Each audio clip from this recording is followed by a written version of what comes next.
Okay, a little story time today. I want to tell you my whole triathlon history. I told it many times before in German, but never really in English. And I had this conversation with a client actually the other day. He was asking about my background story. So, okay, here it is.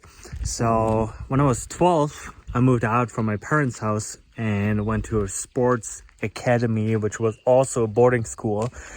And I lived and trained there until I was 19. I was a cyclist, started out as a track cyclist, turned over to the road cycling afterwards.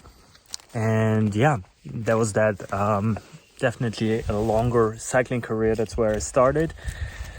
Raced internationally as a junior, tried to become a professional athlete there, tried to race for a national team, all this stuff.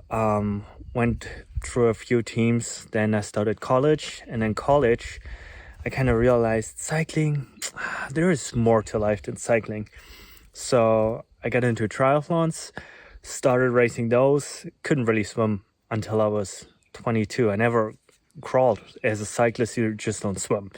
So at the Olympic Training Center, I still lived there even when I was in college, which was really good. So I had all the facilities, could use everything we had there to train and work out and get the best out of my body, which was awesome.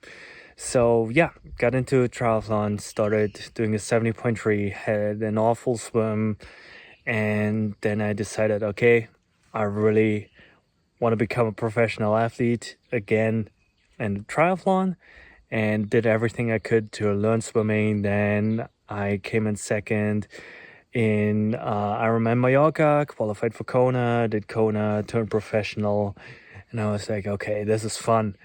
And then I had a few races where I just had this immense pain and I couldn't explain what it was. Tried for a few years to figure it out. I still race professionally. Actually, every race, every pro race that I finished that on a podium, which was cool. But I had more and more pain. And then finally I got diagnosed with ankylosing spondylitis.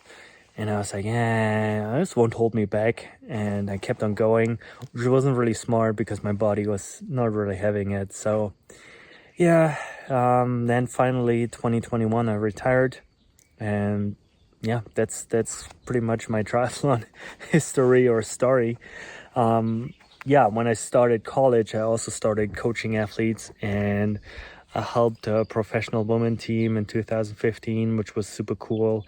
Then I coached more triathletes after that. And yeah, pretty much I coach full time since 2018 when I turned pro. That was pretty much my full-time hustle next to training. And yeah, now I'm working for Kona Endurance and FS Endurance, and it's pretty much my full-time job and what I do. And we have a lot of professional athletes that we coached over the years, a lot of age group athletes, everything from triathlon, running, cycling. And yeah, due to my background with the Olympic Training Center and the sports academy there, I obviously got a lot into the sports science part of it, of all the testing, and tried to do all the nerd stuff. But due to my injuries and actually a lot of good coaches that I had back in the days, I got also more into the full spectrum approach, into the mental headspace nutrition. Everything comes together and plays together. So that's a very essential part for my training and what I want to give to my athletes. So wrapping all this up, this is a big part of why I want to do this and just close the chapter of professional sports and open the chapter of retirement sports and longevity and just having fun. And so far so good. The run the other day, no pain, which is great. My medication for my ankylosing spondylitis, I changed that from Humira to a new medication because the Humira gave me some nerve damage and my rheumatologist was worried about that. So yeah, I think I'm on a good track, having fun so far. Just being out there with my athletes, training again is great. Not just watching from the car, from the side, but like being in there and just enjoying life again.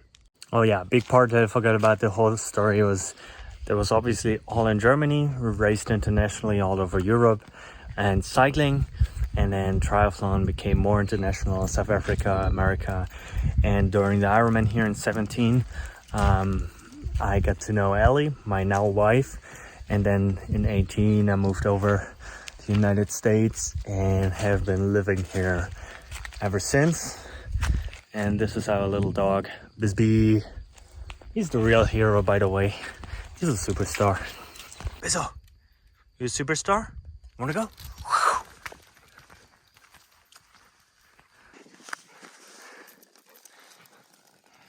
Okay, this is actually one of the first runs back with my Garmin plus heart rate strap, just to see where I'm at. I'm not gonna do a full-on run right from the beginning, but I'm gonna do 1 minute on, 1 minute off, the typical rehab stuff, just to get all my muscles and ligaments used to running again. And I try to focus really on my cadence, because there was an issue before. My cadence was a bit too low, therefore the impact was a bit too hard on my bones and my muscles. So I'm trying to really have a nice, smooth running style and a good cadence right from the beginning. So here we go. I know that you're feeling it.